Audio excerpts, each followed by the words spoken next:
कैसे हैं? उम्मीद करता हूँ कि आप सभी लोग स्वस्थ होंगे। चलिए आते हैं टॉपिक पे अपने। लास्ट डे हम लोगों ने नागरिकता के संदर्भ में देखा था कि नागरिकता में 5 भाग, संविधान का भाग 2 जो है वो नागरिकता को प्रतिनिधित्व करता है, जिसमें हम लोगों ने देखा था अनुच्छेद 5 से लेकर के 11 तक के बारे में हम लोगों ने चर्चा की थी, जिनमें से अनुच्छेद 7 के बारे में जब मैं बता रहा था तो उसमें थोड़े से और भी शब्दों को स्पष्ट मैं यही कर दे रहा हूँ।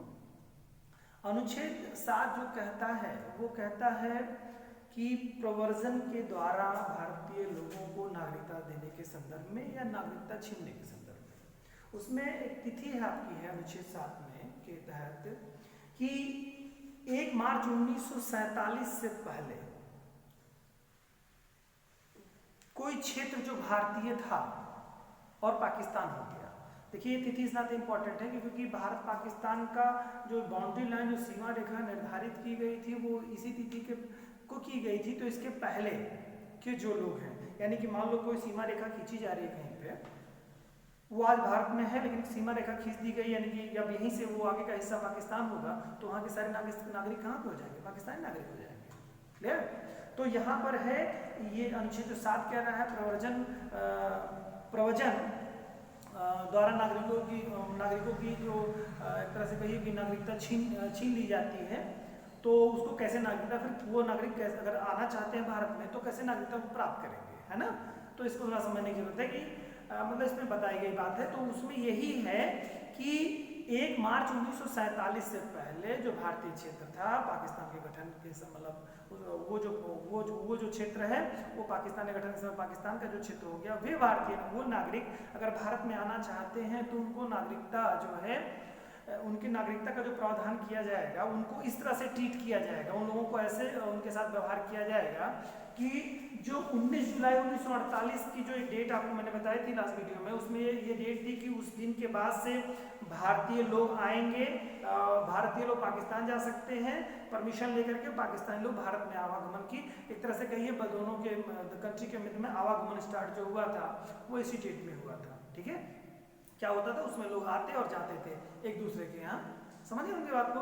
तो वो तिथि मतलब वो जो नागरिकता उनकी छीन ली जाती है, उनको नागरिकता का जो देने का प्रावधान है वो अनुच्छेद 6 के तहत जो वर्णित सिस्टम है, प्रावधान है, उसके तहत नागरिकता दी जाएगी। यानी कि अनुच्छेद 7 के तहत जिनकी नागरिकता छीनी जा रही है प्रयोजन के आधार पर, और क्यों छीनी जा रही है? क्योंकि वो जिस क्षेत्र में वो रह रहे हैं वो क्षेत्र पाकिस्तान का हो चुका है, वो मूल भूमि पाकिस्तान की हो चुकी है। वो अगर भारत में पुनः आकर के रहना चाहते हैं, भारत में नागरिकता चाहते हैं, तो उनके साथ वो व्यवहार किया जाएगा, उनके साथ वो नियम किया जाएगा कि जो आपकी तिथि 19 जुलाई 1948 वाली तिथि यानी कि आवागमन जहाँ से स्टार्ट होता है आपका, उसके बाद का माना जाएगा आपके साथ, और उसी तरह से व्यवहार किया जाएगा। अनुच्छेद 6 के तहत फिर आपको सिस्टम देने का प्रावधान होगा। ठीक है, आइए हम लोग करते हैं अनुच्छेद 11 के लास्ट में जो उन्होंने बताया था कि उसकी डिटेल करते हैं। अनुच्छेद 11 के तहत भारतीय संसद को या कहिए भारत सरकार को नागरिकता के संदर्भ में कानून बनाने की शक्ति प्रदान की गई है, और भारत सरकार को नागरिकता के संदर्भ में कानून बनाने की जो शक्ति प्रदान की गई है, तो इसका ये मतलब हुआ कि भारत सरकार समय समय पर जरूरत के हिसाब से चाहे तो नागरिकता के संदर्भ में कानून बनाएगी। समझ रहे होंगे आप लोग, जैसा कि लास्ट वीडियो में आप लोगों ने देखा था नागरिकता के संदर्भ में जब हम लोगों ने बात की थी तो उसमें हम लोगों ने CAA और NRC वगैरह का जिक्र किया था। तो ये जो NRC का कानून सरकार लेकर के आई, नेशनल रजिस्टर ऑफ सिटीजनशिप के बारे में, तो वो कानून किस आधार पर लाई? वही अनुच्छेद 11 के आधार पर, किस तहत जो शक्ति संसद को प्राप्त है उसी के संदर्भ में नागरिकता के संदर्भ में सुधार करने के लिए, कुछ इम्प्लीमेंट करने के लिए भारत सरकार कानून बना सकती है। CAA का जो कानून आया वो कैसे आया? वो आपका नागरिकता संशोधन नियम जो 2016 जो आया वो कैसे आया? वो ये अनुच्छेद 11 के तहत ही वर्णित प्रावधानों के तहत किया गया। ठीक है, अब इसमें क्या क्या बातें हैं वो थोड़ा सा बारीकी से हम लोग इस पर चर्चा करते हैं, देखते हैं इसमें क्या क्या बातें करते हैं। एक तो देखिए अनुच्छेद 11 के अंतर्गत संसद की नागरिकता के संदर्भ में संबंध में विधि बनाने, देखिए इंपॉर्टेंट तो है ये, थोड़ा ध्यान रखिएगा नए बच्चे जो हैं, कि विधि बनाने की शक्ति प्रदान की गई है। किसको शक्ति दी गई है? संसद को कानून बनाने, नागरिकता के संदर्भ में कानून बनाने की जो शक्ति प्रदान हुई है अनुच्छेद 11 के तहत प्राप्त हुई है। ठीक है, और इसमें क्या किया गया, जिसके तहत संसद द्वारा सर्वप्रथम 1955 में पहली बार क्या किया गया, कानून बनाया गया नागरिकता के संदर्भ में। पहली बार जो है 1955 में अमेंडमेंट किया गया, सुधार बनाया गया, कानून बनाया गया, और जिसे हम लोग नाम दिया गया भारतीय नागरिकता अधिनियम 1955, जिसे नाम दिया गया जैसे अभी मैंने बताया भारतीय नागरिकता संशोधन 2016। उसी तरह से पहला चूंकि है, ये पहला कानून बन रहा है, पहला सुधार हो रहा है, तो भारतीय नागरिकता अधिनियम 1955 पारित किया गया था, पहली बार जब सुधार किया गया नागरिकता के संदर्भ में। इसके बाद जो है इस अधिनियम में समय के साथ कई सारे फेरबदल, कई सारे सुधार किए गए। कब किए गए, 1986 में नागरिकता के संदर्भ में सब कुछ कानून बनाए गए, सुधार किया गया, 1992 में किया गया, फिर 2003 में किया गया, फिर 2005 में किया गया, और देन उसके बाद 2015 में आपका किया गया। ठीक है, और जिसके तहत आपने 2016 में आप देख रहे थे, मैंने लास्ट डे आप लोगों ने देखा कि नागरिकता संशोधन कानून आपका आया था। ठीक है, तो ये आपका समय पर 1986, 1992 में, और 2003, 2005 और 2015 में सुधार किए गए इसके। तो इस विधि को आप लोग थोड़ा सा बारीकी से ध्यान रखिएगा। उसके अलावा क्या क्या है, किया क्या गया इसमें, इस अधिनियम में, मतलब सुधार के साथ साथ और भी क्या चीजें हुई। यह अधिनियम वर्तमान भारतीय नागरिकता संबंधी प्रावधान करता है समय पर, जैसे एनआरसी का मुद्दा मैंने आपको बताया, सीएए के बारे में बताया। इसके अलावा आप लोग देखते होंगे कि बहुत सारे लोग होते हैं जो प्रवासी भारतीय हैं, उनको लेकर के सरकार जो है कुछ ऐसे सिस्टम बना रही है कि वो आते हैं, उनको वोटिंग देने के लिए कुछ बहुत सारे ऐसे प्रावधान है जो कि हम लोग आगे क्लासेस में चर्चा करेंगे, उसको जब डिटेल उसके बारे में जाएंगे। जब हम आर्टिकल के बारे में पढ़ रहे हैं तो आर्टिकल को देखते हैं।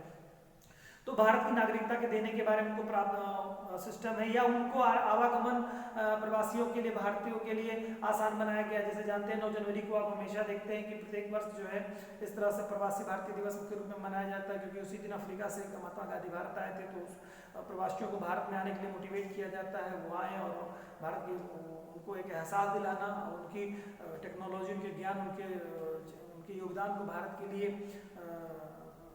यूज में लाना, या उनको भारत को अपना होने का एहसास दिलाना, ये तमाम सारे कारक हैं जिनके कारण से ये तिथि मनाई जाती है नागरिकता के संदर्भ में। तो नागरिकता संबंधी प्रावधान करता है, इस अधिनियम के अनुसार भारतीय नागरिक निम्नलिखित 5 प्रकार से प्राप्त की जा सकती है। देखिए, ये जो कानून समय पर परिवर्तित किए गए हैं, 1986 में, 1992 में, 2003 में, 2005 में, 2015 में जो कानून समय के साथ जो पारित किए गए हैं बेटा, उनमें ये बातें इन 5 के अंतर्गत ही पाती। जैसे कि अभी आपको देखिए, मैंने बताया था कल कि नागरिकता संशोधन बिल जो आया हमारा, या नागरिकता संशोधन कानून जो हमारा बना, उसमें मैंने बताया था कि 3 कंट्रीज से, अफगानिस्तान, पाकिस्तान, बांग्लादेश से 6 संप्रदाय के लोग, हिंदू, सिख, बौद्ध, जैन, पारसी और ईसाई भारत में जो आते हैं, उनको नागरिकता देने का प्रावधान है। और उनको जो नागरिकता दी गई थी, किस आधार पर दी गई थी, वंश परंपरा के आधार पर दी गई थी। ठीक है, सॉरी, देशीकरण के आधार पर उसको दी गई थी नागरिकता, उनको देशीकरण के आधार पर दी गई थी। तो वो देशीकरण वाला जो बिंदु है वो इसी में से आपका है, वही 5 आधार है। इन 5 आधारों पर ही किसी को नागरिकता दी जा सकती है। ठीक है, वो नागरिकता जो देने का जो आधार है वो आपका देशीकरण का आधार रहा है। एनआरसी का मुद्दा, जो सीएए के तहत जो लोगों को नागरिकता दी गई है, वो देशीकरण के आधार पर दी गई है। तो ये जो नागरिकता जो दी गई है, ये 5 ही आधार हैं और कोई छठा आधार नहीं है किसी को नागरिकता देने का। ठीक है, तो इस बात को समझिएगा।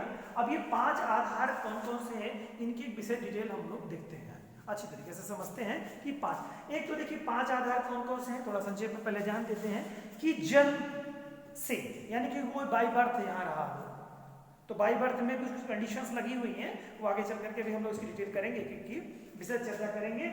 जन्म के आधार पर, यानी जन्म से, बाई बर्थ, वंश परंपरा से, और वंश परंपरा में क्या क्या चीजें हैं वो अभी आगे देखेंगे हम लोग। वंश परंपरा में के आधार पर, पंजीकरण के आधार पर, देशीकरण के आधार पर या देशीकरण से, और इसके अलावा भूमि के अर्जन से।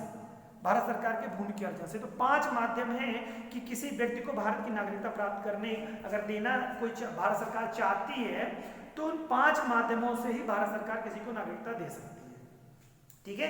या कोई व्यक्ति इन 5 माध्यमों से नागरिकता प्राप्त कर सकता है, ठीक है, प्राप्त कर सकता है या दे सकती है, ठीक है, भारत सरकार दे सकती है नागरिकता। तो कौन कौन सा? जन्म के आधार पर था, वंश परंपरा के आधार पर है आपका, उसके बाद पंजीकरण है, देशीकरण है और अर्जन है, भूमि के अर्जन, यानी कि भारत सरकार किसी लैंड का अधिग्रहण करती है, अर्जन करती है तो वहां के नागरिक स्वतः भारत के नागरिक हो जाएंगे। ये 5 आधार है। एक एक आधार पर देखते हैं। जन्म के आधार पर जो पंजीकरण का आधार कहा गया वो क्या क्या है? जन्म का आधार क्या है? कोई व्यक्ति जिसका जन्म संविधान लागू होने मतलब यानी कि 26 जनवरी 1950 को संविधान लागू जब हुआ था या उसके बाद हुआ हो, ठीक है, यानी कि भारत का संविधान जब बन चुका हो उसके बाद किसी व्यक्ति का जन्म क्या हुआ हो, या तो उसी डेट में यानी कि यहाँ पे जो तिथि है या तो 26 जनवरी 1950 को ही हुआ हो या उसके बाद किसी तिथि में किसी का जन्म जो भारत में हुआ हो, ठीक है, तो उसे भारत का क्या होगा? नागरिकता दी जाएगी। लेकिन इसके साथ 2 कंडीशन है, 2 कंडीशंस लगेंगी। उन 2 कंडीशनों को पूरा करता है तो भारत में 26 जनवरी 1950 के बाद जन्मा हुआ भारत हर वो व्यक्ति भारत का नागरिक होगा।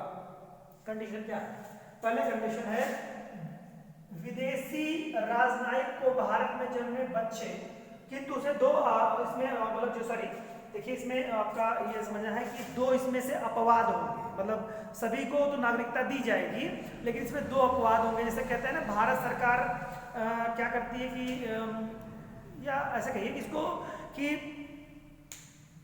बहुत सारे राजनयिक आप सुनते होंगे कि राजदूत होते हैं। जैसे भारत में भी आप देखेंगे तो पाकिस्तान के राजदूत भारत में रहते हैं, भारत के राजदूत पाकिस्तान में रहते हैं, अमेरिकी एम्बेसी जो है वो भारत में है, भारतीय एम्बेसी जो है वो अमेरिका में है, यानी कि बहुत सारे कंट्रीज के मैक्सिमम कंट्रीज के दूतावास दूसरे कंट्रीज में होते हैं। तो वहाँ के जो नागरिक होते हैं उनका जन्मा हुआ बच्चा, यानी कि नागरिकता किसे जन्म के आधार पर नहीं दी जाएगी। 2 काज हैं किन व्यक्तियों को जन्म के आधार पर नागरिकता नहीं दी जाएगी 26 जनवरी 1950 के बाद में या की तिथि को या उसके बाद जन्मे हुए भारत में हर व्यक्ति भारत का नागरिक माना जाएगा। लेकिन सिर्फ 2 कंडीशन ऐसी होगी जिसमें वो क्या होगा? नागरिक नहीं माने जाएंगे। कौन से लोग जन्मे हुए नागरिक नहीं माने जाएंगे? पहले वे विदेशी राजनयिक जो भारत में जन्मे बच्चे, यानी कि विदेशी राजनयिकों के जो भारत में जन्मे बच्चे हैं वो भारत के नागरिक नहीं माने जाएंगे, ठीक, पहली चीज ये है।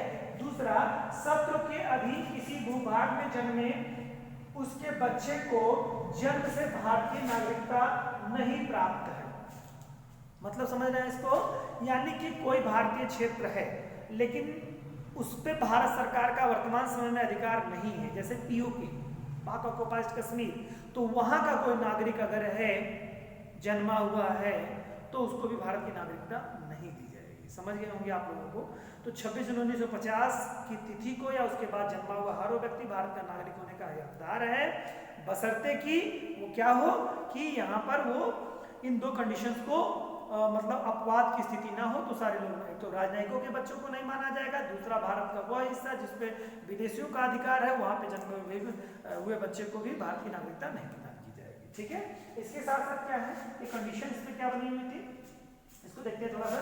विदेशी घुसपैठियों द्वारा इस नियम का बहुत ज्यादा दुरुपयोग होने लगा। मतलब इस कानून का जो है अब कैसे दुरुपयोग होने लगा? जैसे इस कानून में ये कहा गया है 26 जनवरी 1950 के बाद जन्मा हर वो व्यक्ति 2 कंडीशन को छोड़ के भारत का नागरिक होगा। तो उस कंडीशन में क्या होगा? कोई भी घुसपैठिया अगर भारत में आकर के रह गया तो उसके द्वारा जो बच्चा जन्म गया तो 26 जनवरी 1950 के बाद का होगा तो उसके तो भारत की नागरिकता मिल जानी चाहिए।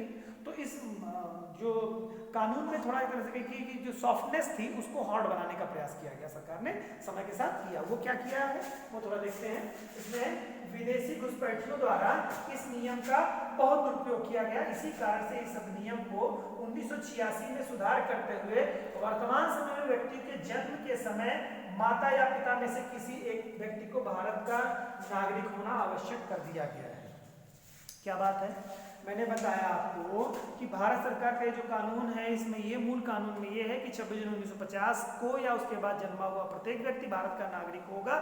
सिर्फ 2 कंडीशन ऐसी होगी जो भारत का नागरिकता उसकी छीनती है। पहला क्या हो कि वो राजनयिक का बच्चा ना हो, दूसरा वह हो कि ऐसा कोई क्षेत्र, भारतीय क्षेत्र ना हो जिसपे किसी विदेशी व्यक्ति का अधिकार हो, वहां जन्मा बच्चा नागरिकता का हकदार नहीं होगा। इसका बहुत ज़्यादा मिसयूज हुआ तो सरकार ने फिर कंडीशन ये लगा दी कि नहीं, 26 जनवरी 1950 के बाद या उस डेट को जन्मा हुआ व्यक्ति भारत का नागरिक तभी होगा जब उसकी माँ या बाप में से कोई एक भारत का नागरिक होगा। यानी कि अब हम बात करेंगे कि जन्म के आधार पर किसी को नागरिकता देने का प्रावधान किस आधार पर है कि 26 जनवरी 1950। आप संविधान को मूल रूप से कैसे हम पढ़ सकते हैं, इसको जन्म के आधार पर नागरिकता जो मिलने वाली बात है उसको ऐसे पढ़ेंगे, 26 जनवरी 1950 के बाद या उस तिथि को जन्मा हुआ कोई व्यक्ति, भारत में जन्मा हुआ व्यक्ति भारत का नागरिक होगा जिसके माँ या बाप में से कोई भारत का नागरिक हो। समझ गए होंगे आप लोग? आगे देखते हैं वंश परंपरा के आधार पर कैसे देता है। वंश परंपरा क्या चीज है? भारत के बाहर किसी अन्य देश में, अब सोचिए भारत के बाहर किसी अन्य देश में कोई रह रहा हो, ठीक है, के बाहर 26 जनवरी 1950 या उसके बाद जन्म लेने वाले व्यक्ति भारत के नागरिक हो सकते हैं यदि जन्म के समय उनके माता पिता में से कोई एक भारत का नागरिक हो। क्या कह रहे हैं कि भारत के बाहर, मान लो कि किसी के माँ बाप में से कोई एक भारत का नागरिक है और बच्चे का जन्म विदेश में होता है, ठीक है, मान लो पिता या उनकी माता विदेश की है और उनका जन्म वहीं होता है, ठीक है, तो उनको भी भारत की नागरिकता दी जाएगी, माँ या बाप में से कोई एक हो तो उनको वंश परंपरा के आधार पर नागरिकता दी जाएगी। किस आधार पर? भारत के बाहर किसी अन्य देश में 26 जनवरी 1950 या उसके बाद जन्म लेने वाला व्यक्ति भारत का नागरिक हो सकता है, भारत का नागरिक हो सकता है यदि जन्म के समय उसके माता पिता में से कोई एक व्यक्ति भारत का नागरिक हो, ठीक है। लेकिन पहले जो संविधान मूल रूप से, जो हमारा संविधान मूल रूप से पहले का ही था 1992 के सुधार के बाद, देखिए समय समय पे सुधार की बातें आ रही हैं। यहाँ पर तिथि मैंने बताई कि पहले वाले में जो जन्म के आधार पर जो था उसमें 1986 के तहत सुधार किया गया जिसमें ये शब्द जोड़ा गया कि माँ बाप में से कोई एक होना जरूरी है, उस बच्चे का माँ बाप में से कोई एक भारतीय नागरिक होना जरूरी है, तभी बच्चे को मतलब यहाँ की नागरिकता दी जाएगी वो जन्म के आधार पर, ठीक है। तो वो सुधार कब किया गया? तो 1986 में। वंश परंपरा वाले में 1992 में सुधार किया गया। क्या सुधार किया गया? कि भारत के बाहर जन्मा कोई भी व्यक्ति, उसके माँ बाप में से कोई एक अगर हो तो भारत का वह नागरिक होगा, लेकिन भारत का एक नागरिक होगा। लेकिन पहले कंडीशन ये थी कि केवल पिता को पावर थी कि मतलब माँ, मैंने क्या कहा कि यहाँ पर शब्द जोड़ा गया माँ और बाप में से कोई एक भारत का नागरिक हो। अभी वर्तमान समय में ये कानून है, मतलब ये कानून वर्तमान समय में है जिसमें माँ और बाप में से कोई एक भारतीय हो और बच्चा विदेश में जन्मा हो, ठीक है, तो उस बच्चे को नागरिकता मिल जाएगी। लेकिन पहले क्या था? पहले कंडीशन में ये थी कि केवल पिता, मतलब माँ और बाप में से पिता का मस्ट हो गया था, भारतीय नागरिक होना मस्ट था। माँ विदेशी है, पिता भारतीय है, वहां जन्मा बच्चा भारत की नागरिकता पा सकता था। लेकिन 1992 में सुधार किया गया, तब जोड़ा गया कि माँ, पिता के साथ माँ भी मेंशन की गई, यानी माँ या बाप में से दोनों में से कोई, क्लियर, माँ या बाप में से कोई एक भारत का नागरिक हो तो विदेश में जन्मा हुआ बच्चा जो है वो भारतीय नागरिकता का हकदार होगा, पाने का हकदार होगा, ठीक है। और उसमें देखिए यहाँ पर वही सब चीजें हमने नोट में की है। माँ की नागरिकता के आधार पर नागरिकता देने का प्रावधान 1992 में किया गया। इसमें और भी कुछ सुधार किए गए समय के साथ। उसमें क्या है? 3 दिसंबर 2004 से भारत में जन्मा कोई व्यक्ति, 3 दिसंबर तिथि याद रखिएगा, 3 दिसंबर 2004 से भारत में जन्मा कोई व्यक्ति वंश के आधार पर भारत का नागरिक नहीं हो सकता यदि उसे जन्म के 1 वर्ष के भीतर पंजीकरण न करा दिया हो, ठीक है। क्या है? 3 दिसंबर तिथि बहुत ही महत्वपूर्ण है, इसको ध्यान रखिएगा। 3 दिसंबर 2004 से भारत में जन्मा कोई व्यक्ति वंश परंपरा के आधार पर नागरिकता का हकदार नहीं हो सकता है, उसे जन्म से 1 वर्ष के अंदर, यानी कि जो यही कंडीशन जो आपकी बताई गई है यहाँ पे वंश परंपरा में कंडीशन ये कही गई थी कि मतलब जो है माँ या बाप में से कोई एक, पहले तो ये केवल था पिता कोई भारतीय होना चाहिए, माँ बाप विदेशी ही हो तो बच्चा जन्मा हुआ नागरिकता मिलेगी। लेकिन 1992 में सुधार किया गया, माँ बाप में से दोनों में से कोई एक भारतीय नागरिक हो तो उसको नागरिकता दे दी जाएगी, ये बात बताई गई, ये सुधार किया गया। लेकिन आगे चल करके 2004 में एक सुधार और भी किया गया, उसमें ये कहा गया कि भाई देखिए माँ या बाप में से कोई एक भारतीय हो और बच्चा 26 जनवरी 1950 के बाद मतलब कहीं भी जन्मा, 26 जनवरी की तिथि मेंशन करने की जरूरत नहीं है यहाँ पे, यहाँ पर भारत मतलब माँ बाप में से कोई एक भारतीय हो, बच्चा बाहर विदेश में कहीं जन्मा हो तो उसको मिलेगी। तो लेकिन उसको क्या करना होगा, पंजीकरण कराना होगा, रजिस्ट्रेशन। पहले क्या था, ये पंजीकरण की बाध्यता नहीं थी। कब तक नहीं बाध्यता थी? 3 दिसंबर 2004 से पहले ये बाध्यता नहीं थी। उस समय कंडीशन सिर्फ ये थी कि माँ बाप में से कोई एक भारतीय हो तो विदेश में जन्मा हुआ बच्चा भारत का नागरिकता पाने का हकदार होगा। लेकिन अभी कंडीशन क्या है, तो 2004 से 3 दिसंबर 2004 से कंडीशन ये है कि माँ बाप में से कोई एक भारतीय हो, विदेश में बच्चा जन्मा हो, उसने पंजीकरण करा लिया हो 1 वर्ष के भीतर अपने जन्म के, तभी वो इसका हकदार होगा, अन्यथा की स्थिति में वो हकदार नहीं होगा। ठीक है, के आधार पर हो सकता है जन्म की 1 वर्षीय तिथि, थोड़े ध्यान रखिएगा बेटा, बहुत ही महत्वपूर्ण तिथि है। आई होप आप लोग समझे होंगे। ये 2 तिथियां तो कंफर्म हो गई, जन्म के आधार पर और वंश परंपरा के आधार पर। अब पंजीकरण के बारे में हम लोग देख लेते हैं। आइए देखते हैं पंजीकरण के आधार पर कैसे नागरिकता मिलती है। बाय रजिस्ट्रेशन, इसे इंग्लिश में कहेंगे बाय रजिस्ट्रेशन। अब देखिए क्या है, पंजीकरण के आवेदन से 5 वर्ष पूर्व से भारत में रह रहा हो। ऐसा नहीं है कि कोई विदेशी व्यक्ति आया और आकर के सीधे पंजीकरण करा लिया और उसके बाद वो भारत का नागरिक नहीं, ऐसा नहीं, ऐसे किसी का पंजीकरण नहीं हो सकता है। वो कम से कम क्या होना चाहिए, 5 वर्ष पूर्व से, यानी पंजीकरण जब करा रहा है वो व्यक्ति, वो उसके पहले 5 वर्ष वो भारत में रह चुका, यानी कि कहने का मतलब पंजीकरण की टाइमिंग ही कम से कम 5 वर्ष की है। पंजीकरण की टाइमिंग एक तरह से कहिए आप ना, मतलब देखिए पंजीकरण तो यहाँ पर भी था आपका, वंश परंपरा के आधार पर भी था पंजीकरण। वो तो बच्चा जन्मा 1 वर्ष के भीतर ही पंजीकरण तो आप कभी भी कराएंगे, लेकिन यहाँ पर तो वंश परंपरा के आधार वाला था, यहाँ पर रजिस्ट्रेशन वाला है। तो रजिस्ट्रेशन वाली कंडीशन में क्या है, रजिस्ट्रेशन आप जब तभी होगा रजिस्ट्रेशन आपका जब आप 5 वर्ष से रह रहे हो, तभी होगा रजिस्ट्रेशन, अन्यथा वंश परंपरा वाला आपका रजिस्ट्रेशन होगा। ठीक है, तो वंश परंपरा में ये फुलफिल नहीं करेगा, समझ गए होंगे आप लोग। तो इसमें से पंजीकरण कराने पूर्व 5 वर्ष से भारत में रह रहा हो, एक कंडीशन ये है।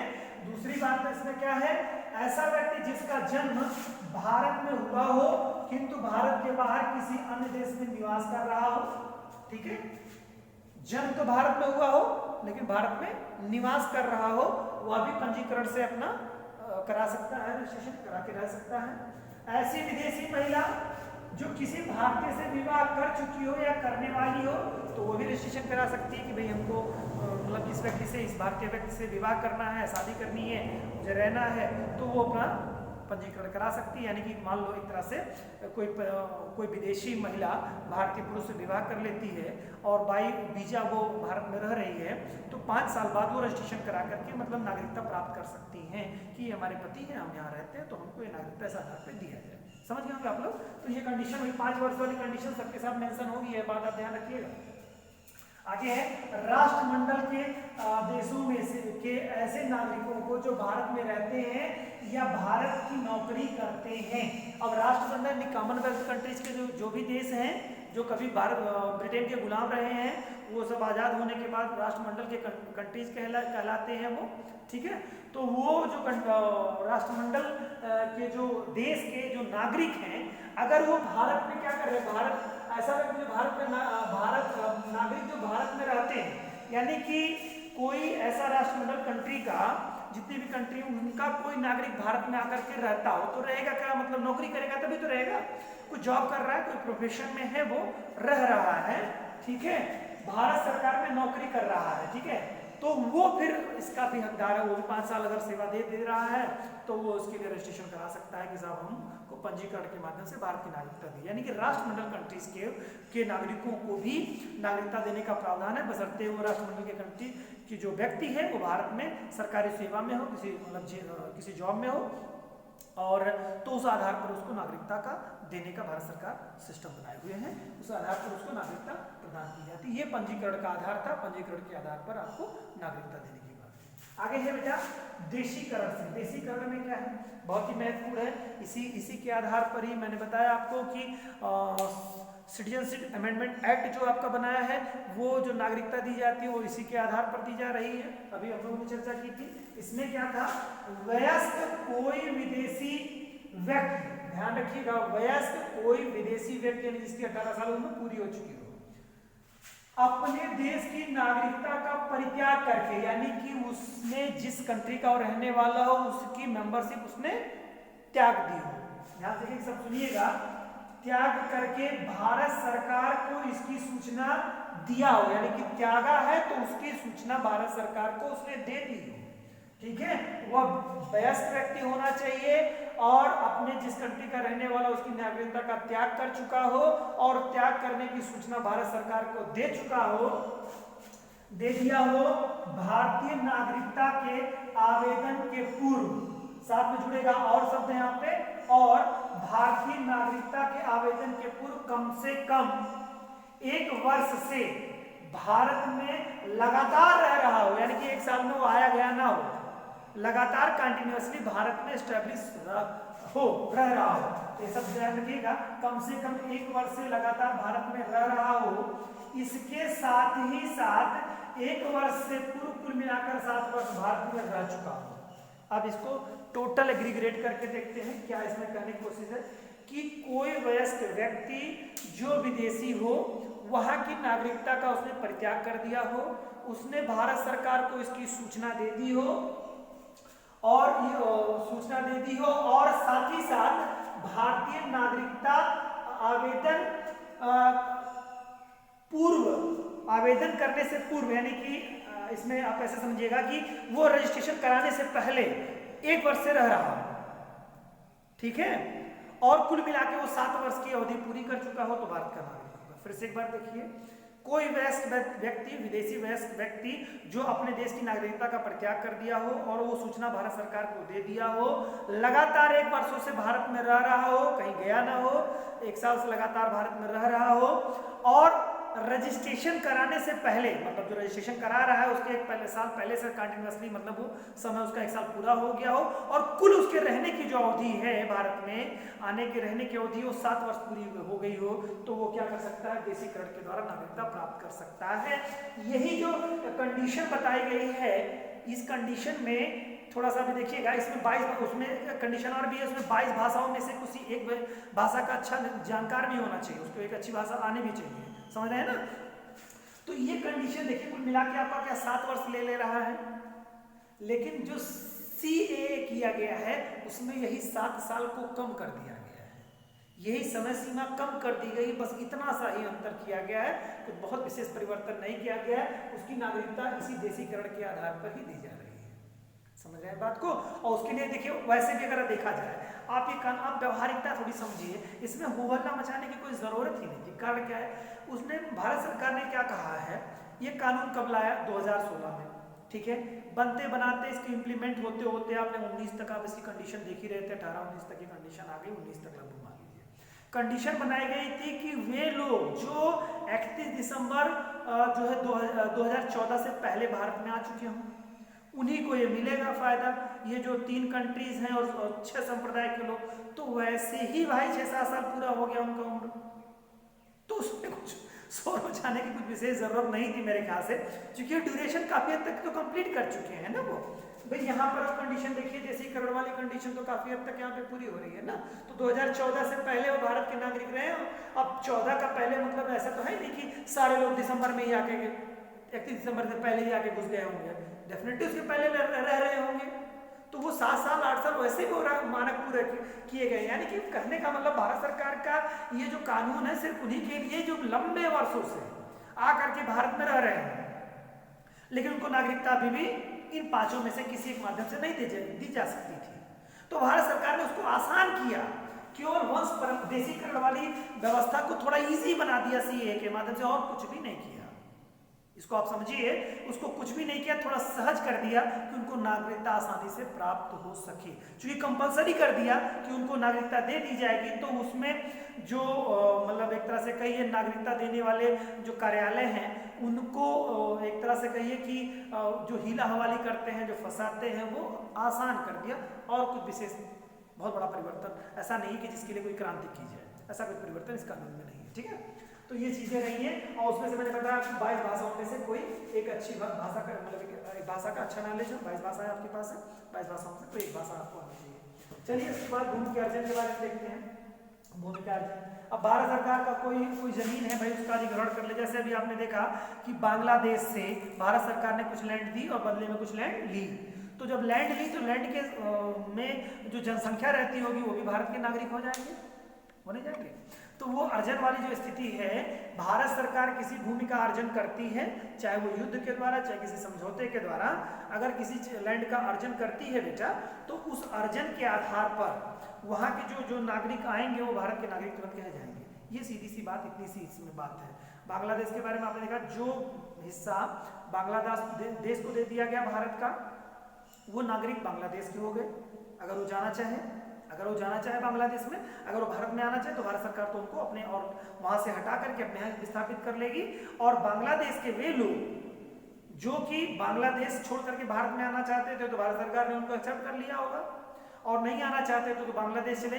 जमीनों का आदान प्रदान हुआ, और जमीनों के साथ साथ अगर कोई अपनी मूल भूमि नहीं छोड़ना चाहता है, कंट्री भले बदल जाए, मूल भूमि नहीं छोड़ना चाहता था, तो उसको नागरिकता मिल जाएगी। समझ गए होंगे आप लोग, भूमि की अगर भारत सरकार अर्जन करती है तो नागरिकता उससे देने का प्रावधान है। इसमें क्या बात कही गई है, यदि भारत सरकार द्वारा किसी नए भूभाग को अर्जित करके उसे भारत में विलय किया जाता है, मिला लिया जाता है, तो उस क्षेत्र में निवास करने वाले व्यक्ति स्वतः भारत के नागरिक को स्वतः भारत की नागरिकता प्राप्त हो जाती है। ठीक है, तो अर्जन वाला ये सिस्टम है। चलिए हम लोगों ने जान लिया कि 5 तरीके 5 माध्यम हैं जिनके माध्यम से भारत की नागरिकता क्या हो रही है बेटा, उनको लेने, यानी कि कोई भी भारत का नागरिक बनेगा। इन 5 तरीकों के अलावा कोई छठा तरीका आपको नहीं होगा। कौन सा? एक जन्म के आधार पर आपका है, वंश परंपरा के आधार पर है, रजिस्ट्रेशन के आधार पर है, देशीकरण के आधार पर है, और भूमि के अर्जन के आधार पर। ये 5 तरीके हैं जिनको दिया जाता है। और जो सिटीजनशिप अमेंडमेंट एक्ट जो है उसमें नागरिकता देशीकरण के तहत दी जा रही है। अब बात तो यहाँ तो नागरिकता देने की है, अब नागरिकता छीनने की भी बात आएगी। तो क्या भारत सरकार किसी की नागरिकता छीन सकती है? जी हाँ, छीन सकती है। 3 वो तरीके हैं जिनके माध्यम से भारत सरकार नागरिकता छीनती है। वो 3 तरीके क्या हैं, आइए जानते हैं। पहला तरीका है कि भाई आपको संविधान पर निष्ठा ना हो। अगर आप संवैधानिक निष्ठा नहीं रखते हैं तो वैसे ही चले जाएंगे। आप कहीं पे हैं, अब आप अपने घर का कानून ना मानिए कि भाई हम नहीं मानते हैं, मम्मी पापा अपनी निष्ठा नहीं रखते हैं, तो जब आप निष्ठा नहीं रखेंगे तो मम्मी पापा क्या कहेंगे कि भैया आप लोग फिर पलायन कर जाइए यहाँ से, जहाँ निष्ठा हो वहाँ चले जाइए। उसी तरह से भारत सरकार कहेगी कि भाई जब आप बात नहीं मान रहे हो, भारत में निष्ठा, भारतीय कानून में निष्ठा नहीं है, तो फिर कोई मतलब ही नहीं है भारत में रहने का, आप जाओ जहाँ पे आपको निष्ठा हो। तो भारत के अन्य किसी देश की नागरिकता ग्रहण कर लिया गया हो, एक चीज तो ये हो जाएगी, आपकी निष्ठा नहीं रहने में तो वंचित हो जाएगा। तो इसमें देखिए पहला इसमें आधार जो दिया है किसी अन्य देश की नागरिकता। देखिए ये तो सिंपल सी बात है कि कहीं नागरिकता लेंगे तो आप स्वतः चले जाएंगे, ठीक है, ये तो पहला है, बेसिक है। दूसरा नागरिकता का परित्याग कर दिया गया हो, यानी कि आपने नागरिकता छोड़ दी हो, ठीक है। और तीसरा है कि नागरिकता से वंचित कर दिया गया हो। और वंचित करने वाले आधार के बारे में मैंने अभी चर्चा की कि भारत सरकार वंचित कर दी गई हो। जैसा भी आपने मैंने जिक्र किया कि पेरेंट्स आपको घर से निकाल दें, क्यों? क्योंकि आप उनमें आस्था नहीं रखते, तो भारत सरकार भी निकाल सकती है। लेकिन कब करेगी भारत सरकार? ये जो तीसरी वाली कंडीशन है, सरकार द्वारा नागरिकता से वंचित कर दिया जाए, तो सरकार जो नागरिकता से वंचित कब करेगी? कि जब आप कुछ ऐसा करेंगे। तो पहले हम लोग थोड़ा 2 बिंदुओं पे कर लें, फिर जो भी हमने बताया इसमें हम लोग चर्चा करेंगे नागरिकता कैसे, मतलब संविधान में निष्ठा के बारे में जो मैंने बताया उसके बारे में। एक तो आप क्या करते हैं कि किसी और देश की कंट्री की नागरिकता ले लेते हैं तो स्वतः चली जाएगी, और भारत की नागरिकता का परित्याग कर दीजिए तब भी चली जाएगी। तो 2 माध्यम आपके हैं। आपने किसी कंट्री की नागरिकता ली तो स्वतः ही समाप्त हो जाती है, तो ये तो आपका पहले कंडीशन होगी समाप्त करने वाली। दूसरा आपने परित्याग कर दिया कि हम यहाँ रहेंगे ही नहीं, तो फिर जो वो भी है। अब देखिए परित्याग तो अपने आप हो जाएगा, जैसे आप कहीं किसी दूसरे कंट्री में जाएंगे तो अपने आप परित्याग हो जाएगा। तो इसमें अब यहाँ पर थोड़ा माइन्यूट अंतर है। अंतर ये है, एक तो आप चाह रहे हैं भारत में रहते हुए भी कहीं रहना, ठीक है, भारत में रहते हुए भी कुछ रहना चाह रहे हैं, तो एक आधार तो आपका ये है, तो उस आधार पे आपको कह रहा है। तो दूसरी कंडीशन ये कह रहा है कि आप परित्याग कर देंगे तो आधार है, यानी कि दोनों कंडीशन यही है कि दो आधार हो जाएंगे तो भारत की नागरिकता आपकी स्वतः समाप्त हो जाएगी, या तो आपने छोड़ दी हो या किसी और दूसरे देश की आपने नागरिकता ग्रहण कर ली, ठीक है। तीसरा है भारत सरकार आपको नागरिकता से वंचित कर दे। तो भारत सरकार नागरिकता से वंचित कब करेगी, वही जो मैंने अभी आपको तथ्य बताया कि अगर आप भारतीय के संविधान में निष्ठा नहीं रखते हैं, कानून में नहीं निष्ठा रखते हैं, ये तीसरा वाला बिंदु है, भारत सरकार वंचित कर सकती है। तो कुल टोटल 6 आधार हैं जिस आधार पर भारत सरकार आपकी नागरिकता को छीन सकती है। पहला याद है बिंदु कि संविधान के प्रति अनिष्ठा दिखाने पर, यानी कि आप संविधान में विश्वास ना करते हैं, संविधान में निष्ठा नहीं है आपकी, विश्वास नहीं है, तो उस स्थिति में क्या करेगा भारत सरकार, आपको चाहे तो उस चीज में आपको नागरिकता से वंचित कर सकती है। दूसरी कंडीशन है युद्ध के समय विदेशी जो युद्ध करता है उसकी मदद कर रहे हैं, उसका सहयोग कर रहे हैं, तो भी आपकी सहायता करने में आपकी क्या होगी, सदस्यता निरस्त कर दी जाएगी, ठीक है। ये दो कंडीशन आपकी हो गई। तीसरी कंडीशन है गलत तरीके से अगर आपने नागरिकता को एक्सेप्ट कर लिया, प्राप्त कर लिया है कहीं से, तो उसका पता चलने के बाद में उसकी नागरिकता को समाप्त कर दिया जाएगा। ये तीसरी कंडीशन हो गई। चौथी कंडीशन है पंजीकरण या देशीकरण द्वारा प्राप्त नागरिकता के 5 वर्ष के भीतर।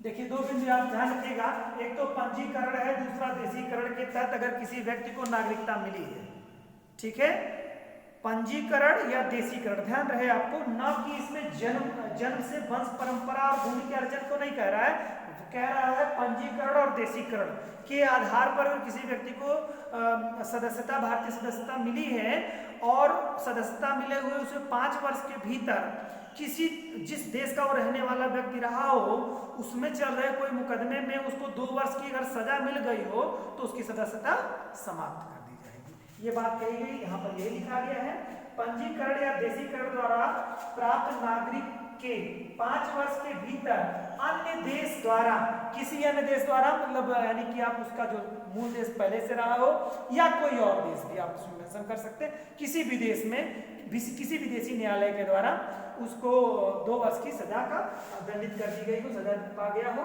तो भारत सरकार उसको कहेगी भी नहीं तुम नहीं रहने लायक हो, तुम्हारा रजिस्ट्रेशन जो पंजीकरण के द्वारा या देशीकरण के द्वारा किया गया था वो निरस्त कर दिया जाता है, ठीक है, ये बात थी। इसके अलावा क्या है, किसी भारतीय स्त्री द्वारा किसी विदेशी पुरुष से विवाह करने पर, यानी कि कोई भारतीय महिला है वो किसी विदेशी पुरुष से, ठीक है, किसी भारतीय स्त्री द्वारा किसी विदेशी पुरुष से विवाह कर लेने पे, तो मतलब उस महिला की पर्टिकुलर जो है नागरिकता को अगर चाहे, यहाँ पर देखिए यहाँ पर नागरिकता से वंचित करने पर अगर सरकार चाहती है, मतलब मीन्स देखिए ऐसा नहीं कि किसी महिला ने कहीं शादी कर दिया तो फिर मतलब बिल्कुल उसको निकाले से मतलब उसको नागरिकता से वंचित कर दिया जाएगा, ऐसा कुछ सिस्टम नहीं है। क्योंकि सानिया मिर्जा को आप देखिए वो भारतीय नागरिकता के साथ है और मैरिज करके भाई वीजा पे जाती हैं, वहाँ पे रहती हैं और फिर आती हैं, ऐसे बहुत सारे आपको एग्जाम्पल मिलेंगे।